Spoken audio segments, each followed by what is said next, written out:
श्री गुरु चरण सरोज रज निज मन मुकुर सुधारी, वर्णहु रघुबर विमल जस जो दायक फल चार। बोलिए सियावर रामचंद्र की जय।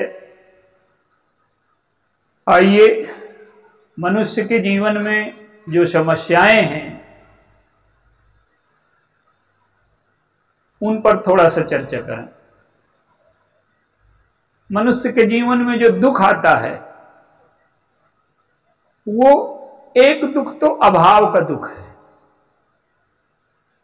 और एक दुख रोग का दुख है। जैसे हमारे पास साधन नहीं है, मकान न हो, वस्त्र न हो, भोजन न हो, तो ये एक दुख है, ये स्वाभाविक दुख है। ये दूर होगा जब हम पुरुषार्थ करेंगे, साधन से वस्तुएं बाहर की इकट्ठी कर लेंगे।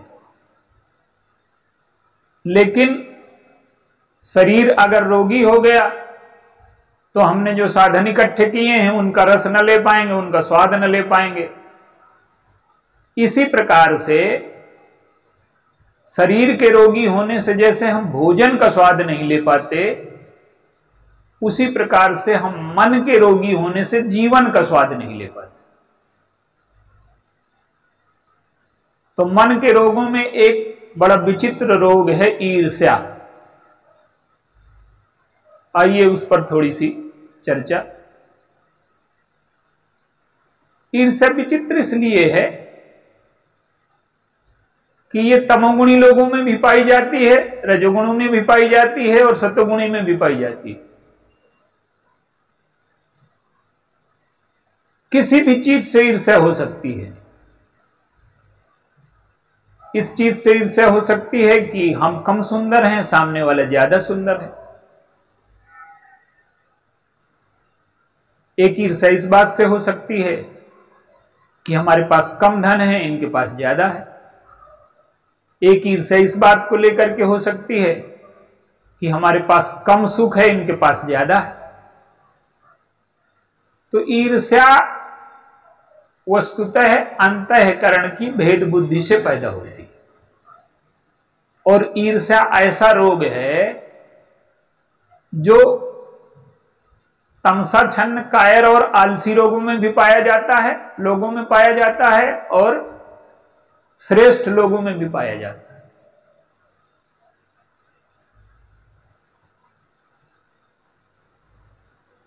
एक दो पात्रों के माध्यम से आइए इस पर विचार करें। प्रताप भानु नाम का एक राजा है।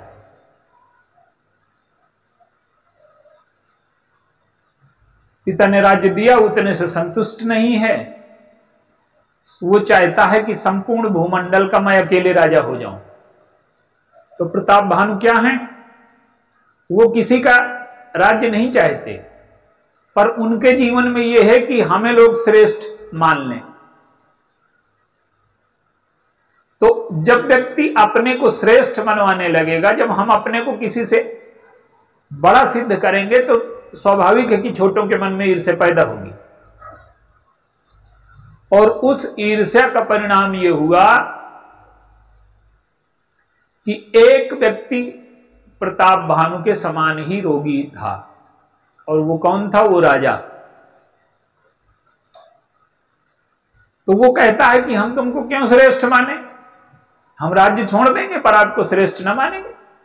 उसने राज्य छोड़ दिया। अंत में उस ईर्ष्या का परिणाम यह होता है कि प्रताप भानु रावण बन जाता है। तो ईर्ष्या अगर तमोगुण की दिशा में चली गई तो उसके परिणाम ये होंगे कि मनुष्य से राक्षस बनने की प्रक्रिया कोई आज उस समय की नहीं है, हमेशा से ही है। जब भी राक्षस बनते हैं तो मनुष्य से ही बनते हैं। मनुष्य का अंतःकरण रोगग्रस्त हो गया ईर्ष्या से, और राक्षस बन गया। ईर्ष्या का एक और उदाहरण देखिए। नारद जी तपस्या कर रहे हैं, इंद्र को ईर्ष्या हो गई। और ये ईर्ष्या क्या है? ये कल्पित ईर्ष्या है। इंद्र को भगवान, वो नारद जी कोई ऐसा कार्य नहीं कर रहे थे कि जिससे इंद्र को हानि पहुंचती हो, लेकिन उनको लगता है कि इंद्र, वो नारद हमारा सिंहासन चाहते हैं। तो इंद्र के मन में जो ईर्ष्या पैदा हुई उसका कोई आधार नहीं, कल्पित है। और हम लोगों के जीवन में जो ईर्ष्या पैदा होती है वो ज्यादातर निराधार होती है, पर उसका दुख वास्तविक होता है। किसी को सुख ज्यादा है तो उसको देख करके जब हमारा हृदय जलने लगे, ये ईर्ष्या है। अब इंद्र ने नारद जी को भोग पेश कर दिए। उनको लगता है कि नारद जी कुछ भोग पाना चाहते हैं, तो हम अप्सराओं के माध्यम से, अब देखिए नारद जी के मन में कोई ईर्ष्या नहीं है। काम गया, नारद जी की स्तुति करके गया। वो कहता है कि मैंने आज तक संसार में कोई ऐसा व्यक्ति नहीं देखा जो काम का भी विजेता हो, क्रोध का भी विजेता हो, लोभ का भी विजेता हो। अब नारद जी ने सारे कुपथ्य रोक दिए थे, पर कान से प्रशंसा का कुपथ्य नहीं रोक पाए। और हमारे जीवन में सबसे बड़ी कमजोरी यह है कि अन्य इंद्रियों को हम रोक दें पर कान के कुपथ्य को कम रोक पाते।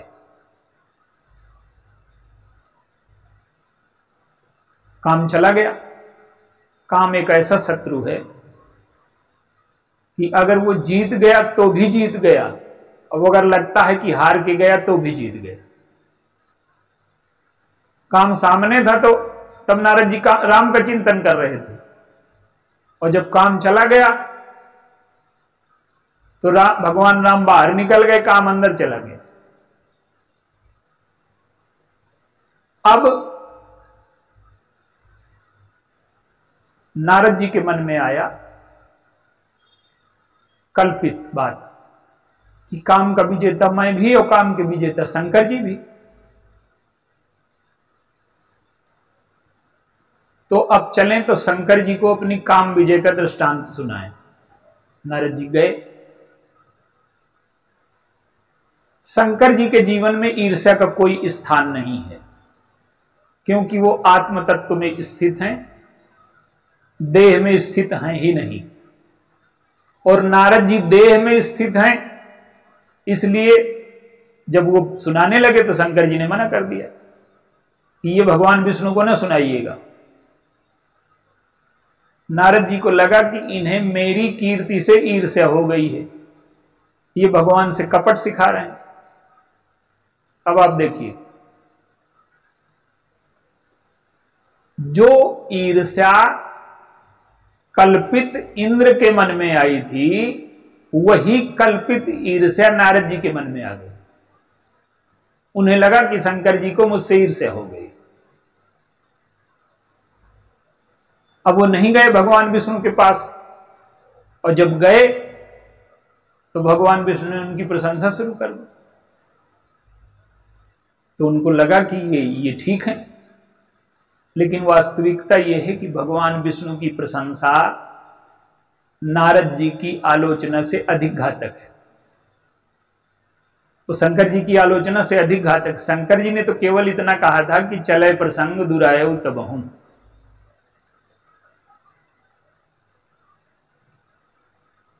अब वो भगवान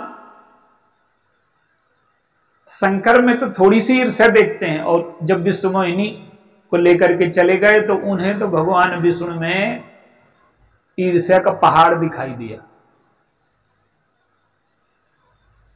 कहते हैं कि तुम्हारा स्वभाव यही, तुम्हारा इतिहास यही है, तुम शुरू से छली हो, कपटी हो।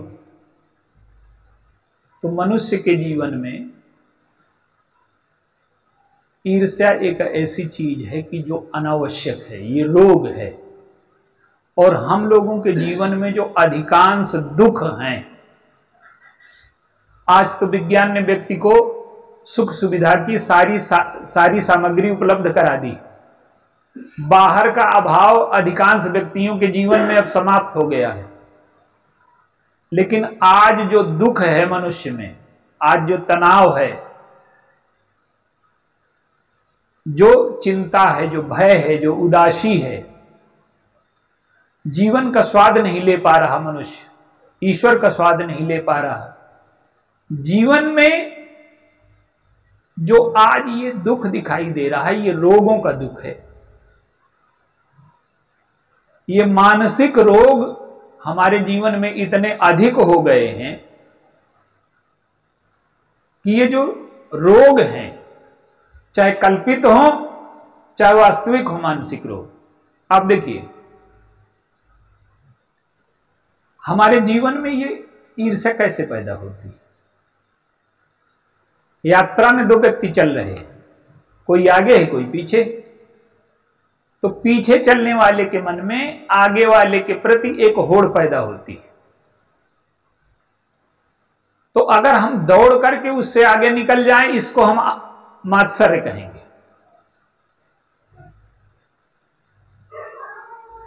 यह भी कोई बहुत श्रेष्ठ वृत्ति नहीं है। क्यों?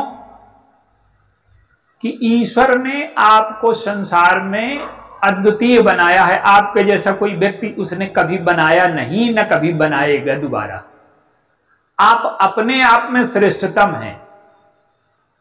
आप अपने आप को विकसित कर लीजिए। आपसे श्रेष्ठ व्यक्ति कोई है ही नहीं। तुलना करने का कोई प्रश्न ही नहीं है जीवन में, क्योंकि आपको जो विशेषताएं दी हैं वो सारी विशेषताएं उसने किसी को नहीं दी। तो आज व्यक्ति क्यों दुखी है? तुलना में कि उनके पास है, वो उनके पास क्या है उससे ज्यादा आपके पास है। आप देखिए कि हमें ईश्वर ने क्या क्या दिया है, और जब हमारी नजर ये जाए कि हमारी विशेषताएं क्या है, हम में गुण क्या है, हम में योग्यताएं क्या हैं, हम में क्षमताएं क्या हैं, तो जो क्षमताएं, योग्यताएं, गुण ईश्वर ने हमको दिए हैं वो किसी को नहीं दिए। दूसरों को कुछ अलग दिए हैं, हमें कुछ अलग दिए हैं, तो तुलना कोई हो नहीं सकती संसार में। लेकिन सबसे बड़ा दुख आज ये है कि हमें तुलना करना है और वो आगे निकल गया है तो उसे धन के क्षेत्र में परास्त कर देना, कीर्ति के क्षेत्र में परास्त कर देना। अरे आप अपने गुण के हिसाब से, अपने अंतःकरण के हिसाब से आप अपने जीवन को चुनिए, और आपकी क्या विशेषता है, आप अगर उसको विकसित कर ले जाएंगे तो आपको उस क्षेत्र में कोई परास्त नहीं कर सकता। तो कोई आगे जा रहा है, ये मात्सर्य है। हम दौड़ करके उससे आगे निकल जाएं, इस वृत्ति को हम मात्सर्य कहते हैं। और इससे भी आगे एक वृत्ति है ईर्ष्या की, कि हम दौड़ नहीं पा रहे, तो हमें लगता है कि दौड़ में इनको पीछे न कर पाएंगे, आगे न निकल पाएंगे, तो हम इनका पैर खींच करके गिरा दें। इसे हम ईर्ष्या कहते हैं।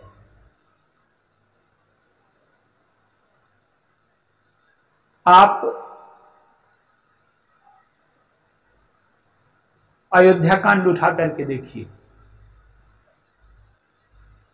कैकेयी जी प्रसिद्ध हैं।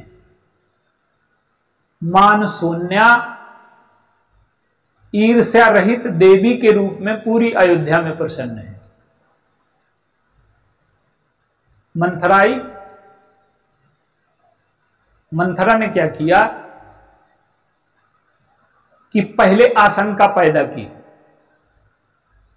आशंका पैदा कर दी कि आपको क्यों नहीं बताया गया, 15 दिन से नगर सज रहा है।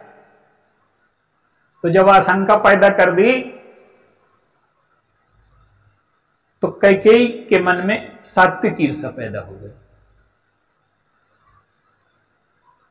और फिर ये बताया कि ये षड्यंत्र है, तो रजोगुणी ईर्ष्या पैदा कर दी, और उसमें कुटिलता का विष घोल करके तमोगुणी ईर्ष्या पैदा कर दी। सात्विक ईर्ष्या है कैकेयी में। सात्विक ईर्ष्या क्या है कि वो अभी भगवान राम उन्हें मां से ज्यादा चाहते हैं, तो इसमें संतुष्ट नहीं है। वो उनको लगता है कि मैं चाहे जितना चाहूं, ये चाहे जितना चाहें, लोग इन्हें कौशल्या का ही लड़का कहेंगे। राम को मेरा लड़का कहें, यह सात्विक ईर्ष्या है। अब भगवान से नाता तो भाव से भी जोड़ा जा सकता है, जरूरी है कि शरीर से जोड़ें, लेकिन कई शरीर के नाते को ही सत्य मानती हैं, और जो शरीर के नाते को सत्य मानता है वो भक्त नहीं हो सकता, क्योंकि भक्ति का नाता तो भगवान के भाव से जुड़ता है। तो ईर्ष्या जो पैदा की कैकेयी के अंतःकरण में मंथरा ने, तो भगवान राम और भरत जी ने उस ईर्ष्या वृत्ति को परास्त किया। क्यों? कि कैकेयी भगवान राम और भरत में भेद पैदा करती हैं। तो भगवान राम भेद मानते ही नहीं, वो तो ज्ञान है, ज्ञान में भेद होता ही नहीं। और भरत जी जो भेद हैं, भरत जी के अंतःकरण में भी भेद नहीं है, पर कैकेयी ने जो कल्पित भेद पैदा किया, तो उस भेद को मिटाने की यात्रा है चित्रकूट की यात्रा। अब देखिए, नारद जी को जो ईर्ष्या हुई, भगवान से पूछा उन्होंने कि मैंने आपको बहुत गालियां दी, बहुत अपशब्द कहे, आप बताइए ये मिटेगी कैसे? तो उन्होंने कहा कि जपहु जाय शंकर सतनामा और होई है हृदय तुरंत विश्रामा। शंकर जी का स्मरण करिए, आपके हृदय को विश्राम मिलेगा। तो नारद जी पूछ सकते हैं कि आपका स्मरण क्यों न करें, आपका भजन क्यों न करें? तो भगवान ये कहना चाहते हैं कि मुझ में और शंकर जी में कोई भेद ही नहीं है। शंकर जी तो परमाचार हैं, अद्वैत में स्थित हैं, उनमें द्वैत है ही नहीं, भेद बुद्धि है ही नहीं उनमें। तो वो कहते हैं भगवान विष्णु की तुमने शंकर जी से भेद मान करके जो भेद यात्रा शुरू की थी ईर्ष्या और द्वेष की, तो उनके प्रति श्रद्धा रखो और उन्हीं से के प्रति श्रद्धावान बन करके अभेद यात्रा शुरू करो, तो ईर्ष्या की दाहकता से आपको मुक्ति मिल जाएगी। तो नारद जी जैसे महापुरुष ईर्ष्या की चपेट में आ जाते हैं और फिर भगवान शंकर के स्मरण से उनके अंतःकरण से ईर्ष्या जाती है। और हम तो ईर्ष्या दिन रात इकट्ठा करते हैं। आप देखिए, मन के रोगों की एक विचित्र प्रकृति है। अगर हमें बुखार हो जाए, पेट दर्द हो जाए, तो हमें लगेगा कि हम रोगी हैं। और मन के रोगों की समस्या यह है कि जिसमें रोग होता है उसको नहीं दिखाई देता, उसको लगता है कि सामने वाले में है। हमें ईर्ष्या है किसी से, तो हमें लगेगा कि ये हमसे ईर्ष्या कर रहा है। तो मन के रोगों की सबसे विचित्र समस्या है कि होती वो रोग होता हम में है, पर हमें दिखाई सामने वाले में देता है। अब हम अहंकारी हैं और हमको लगता है कि सब हमें प्रणाम करें, और कोई प्रणाम नहीं करता हमको, तो हम कहेंगे कि ये बहुत अहंकारी, हमको प्रणाम नहीं कर रहा। हमें अपना अहंकार नहीं दिख रहा कि मैं सबको प्रणाम करवाने के लिए तैयार हूं, पर हमें लगता है कि सामने वाला अहंकारी है, हमें प्रणाम नहीं कर रहा। तो जितने भी मन के रोग हैं, ये सब हमें दुखी बनाए हुए हैं। और आज के मानव के जीवन की सबसे बड़ी समस्या है कि अगर वो मन के दोषों को पहचान सके, मन के रोगों को पहचान सके और पहचान करके फिर उनको मिटाने के लिए प्रस्तुत हो जाए। आज देखिए, किसी से पूछिए, वो कहेगा कि समाज में बड़ा भ्रष्टाचार है, समाज में बड़ा अत्याचार है, समाज में बड़ा अन्याय है। उसको क्या लगता है कि सारा दोष दूसरे में है, हमारा कितना योगदान है इस भ्रष्टाचार में, इस अन्याय में, ये पता नहीं है उसे। और समाज की स्वस्थता तो तभी होगी जब हमें पता लगे कि इस अन्याय में, इस अत्याचार में, इस भ्रष्टाचार में हमारा कितना हाथ है। और अगर हम ये मान लें हम भ्रष्टाचार मिटाने के लिए तत्पर हैं, पर दूसरों का, अपना नहीं, तो सबसे बड़ी समस्या मन के रोगों की ये है, लोग कहते हैं कि बड़ा भ्रष्टाचार है और हम भ्रष्टाचार के विरुद्ध संघर्ष करेंगे। वो संघर्ष नहीं है, भ्रष्टाचार में हमें हिस्सा नहीं मिल रहा है इसलिए हम परेशान हैं। तो सबसे बड़ी बात यह है कि दूसरों में दोष न देख करके पहले हम देखें कि समाज में हमारा कितना योगदान है और हमें कौन सा रोग हुआ है। और ईर्ष्या ऐसा रोग है कि जिसे पहचान पाना, मिटा पाना लगभग असंभव है। हनुमान जी हैं, समुद्र से ऊपर जा रहे हैं और लंकिनी वो जो सिंहिका है हनुमान जी की छाया पकड़ लेती। छाया पकड़ना कितना असंभव है। माने व्यक्ति में कुछ ना कुछ छाया होती है, कुछ ना कुछ दोष होते हैं और ईर्ष्यालु क्या करता है कि उसी छाया को पकड़ता है। मनुष्य के जीवन में जो छाया है या किसी प्रकार के दोष हैं हल्के से, लेकिन हनुमान जी ने क्या किया कि तुरंत पहचान लिया उसको और पहचान करके मार दिया उसको। तो ईर्ष्या ऐसा रोग है कि जिसे पहचान पाना और मिटा पाना बड़े से बड़े व्यक्ति के लिए संभव है। हनुमान जी जैसे महापुरुष बहुत अपवाद की बात है, बहुत ऊपर ये श्रेष्ठतम लोग हैं। तो मानस के सूत्रों के माध्यम से हमें ये बताया गया कि जीवन में अगर हमें प्रसन्न रहना है तो हम अपने गुणों का विकास करें। हमें ईश्वर ने जिस रूप में बना करके भेजा है, हम में ऐसी विशेषताएं हैं तमाम जो अन्य किसी व्यक्ति को उसने दी ही नहीं। तो हम अपनी विशेषताओं को विकसित करें और जो ये अनावश्यक रोग है ईर्ष्या का, जिससे हम अपने आनंद, प्रसन्नता और जीवन के सुखों को दुख में बदलते रहते हैं, तो इस रोग को पहचाने। और इस रोग की पहचान है भगवान का भजन। जब भगवान का भजन करेंगे हमारे अंतःकरण से ईर्ष्या, द्वेष आदि प्रवृत्तियां मिटेंगी। भगवान का भजन करें, गुरु की शरण में जाएं, रोग को पहचाने और उसे दूर करने की औषधि लें। और उसकी सबसे बड़ी औषधि है भगवान का भजन, भगवान का ध्यान, भगवान की स्मृति। आइए इस माध्यम से हम अपने ईर्ष्या के रोग को पहचानें और जीवन से समाप्त करें। बोलिए सियावर रामचंद्र।